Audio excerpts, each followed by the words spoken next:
This situation was, of course, brought about by the attacks on October the 7th. And no, it was not, Adam. Yes, no, it was.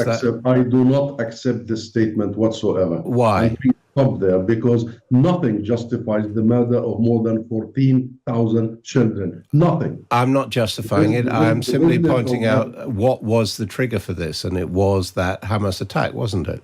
Nothing triggers what happens after that. Nothing. This week we saw a ceasefire agreement reached between Israel and Hezbollah, and thus far it seems to have held.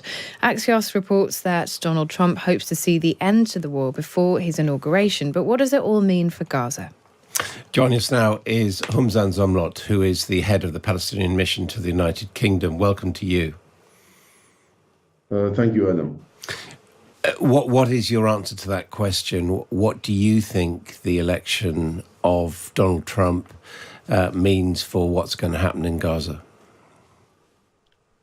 We hope it means what he has already promised and said during the election campaign, that he wants to see the killings stop, the war stopped, and he wants to bring peace to the Middle East. So we do take that to heart, and we want to see that happening. It's been senseless, it's been absolutely murderous, atrocious, and enough of 14 months of mass murder, mass destruction, primarily against innocent civilians, and you all know the numbers, tens of thousands, mostly women and children. The Gaza has become the graveyard, not only of children, but of international legality and legitimacy. And what is the state of the conflict in Gaza right now? Still, Netanyahu and the Israeli government, Israeli army is at it. They are racing against time. A very clear plan of ethnic cleansing and depopulation. They have done so completely in the north. The north is 1/3 of the Gaza size in terms of the territory, but it has 1/2 of the population, and that half of the 2.3 million population have completely been forced out of their homes and lives and livelihoods, squeezed in a very small area in the middle of Gaza, and still being bombarded. Israeli drones go home to home in the north, murdering the male population and leaving women and children on a death march, literally a death march towards the south. And the same is being emulated in the south, that is Rafah, going house after house, destroying these houses. This is a classic case of ethnic cleansing, again, of depopulation. And the plan is very clear. And from day one, we said, Adam, that Israel will pull out an old, new plan, which is a war against the Palestinian people, a war of extermination and erasure. This situation was, of course, brought about by the attacks on October the 7th. And no, it was not, Adam. Yes, no, it was. I do not accept this statement whatsoever. Why? And please stop there, because nothing justifies the murder of more than 14,000 children. Nothing. I'm not justifying it. I'm simply pointing out what was the trigger for this, and it was that Hamas attack, wasn't it? Nothing triggers what happens after that. Nothing. And we must stop dealing with Israel as if Israel has a different international standard than the rest of us. That the UN Charter, there is one for Israel and there is one for the rest of the world. Everybody had to perform, behave, act in accordance with our international rules and regulations. The attacks on October the 7th weren't in accordance with international rules, were they? Yeah, but you know, the way you link it is to justify. Two wrongs do not make a right. No, I'm not doing that. I'm simply saying that took place. You are condemning what the Israelis have done. Do you condemn what happened on October the 7th? You're bringing me back to the 7th of October, and all that conversation we have gone through many times. Ask me if all right, I'll ask you, do you defend the continued holding of Israeli hostages?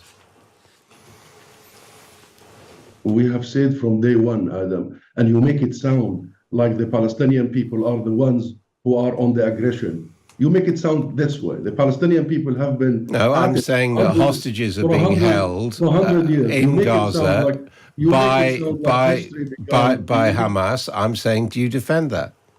You make it sound, Adam, like history began on the 7th of October.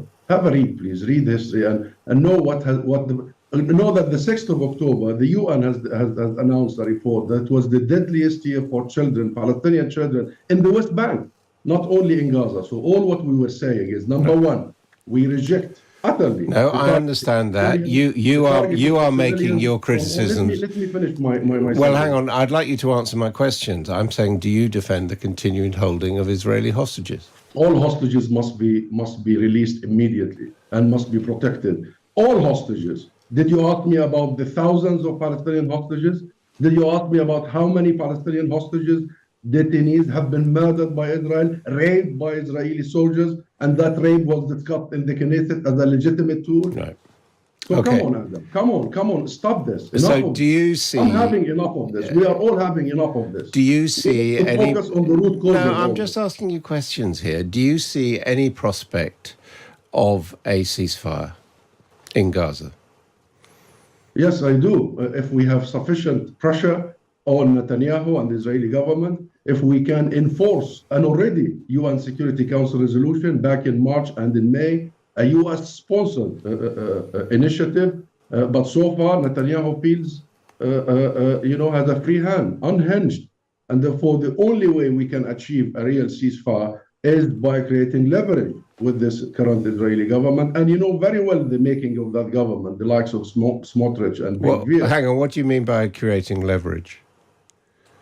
They are not listening. The world has been telling them to stop this madness, this carnage. Yeah. So what is the leverage you want to? What is the leverage you want to see So Israel created? Israel will not comply at the asking. Israel will only comply once it feels the pressure. The pressure is, number one, arms embargo, full comprehensive arms embargo, because the tools some countries are providing for Israel is what enables Israel to commit this genocide, what the International Court of Justice described as early as January this year, that it is a plausible genocide, and now Israel is officially on trial for genocide. So what we need to do is creating the leverage, the arms embargo, the sanctions, Right. Okay. and first and foremost, the recognition of the state of Palestine, and we move. Would that include the recognition of the right of the state of Israel to exist and not be attacked? What is this, Adam? What is this? Israel does exist, Adam, and we recognize Israel, and Israel has a full member status in the United Nations. Israel has been adamantly refusing our existence. That's not the position. That's not the position. Where are you going with this? Well, because as you know, that is not the position of Hamas, which has been in control of Gaza. This is the position of the Palestine Liberation Organization, the PLO, the State of Palestine, for many, many years. And and the rest of the world knows that we have offered Israel, not only us, together with the rest of the Arab world and the Muslim world, a full normalization should Israel relinquish its occupation of Palestinian land, and should a Palestinian state emerge. We have been at it for many, many years. So we don't want to deviate here and there. And the rest of the world knows that Netanyahu has been at it for a quarter of a century, bragging publicly that his main aim is to block the emergence of a Palestinian state, is to continue his war of erasure against the Palestinians. And then I get asked by you, Adam, does Israel have the right to exist? Do we have the right to exist? That's the question. And who is preventing? Well, I think they're both legitimate questions. No. I have never heard you, Adam, saying, does Palestine have the right to exist? Ask me. Ask Israeli ambassadors. Perhaps I've interviewed you and your predecessors many times, as I have interviewed Israelis, and I have asked that question on many occasions. Thank you very much, Husam Zomlot, head of the Palestinian mission to the United Kingdom there.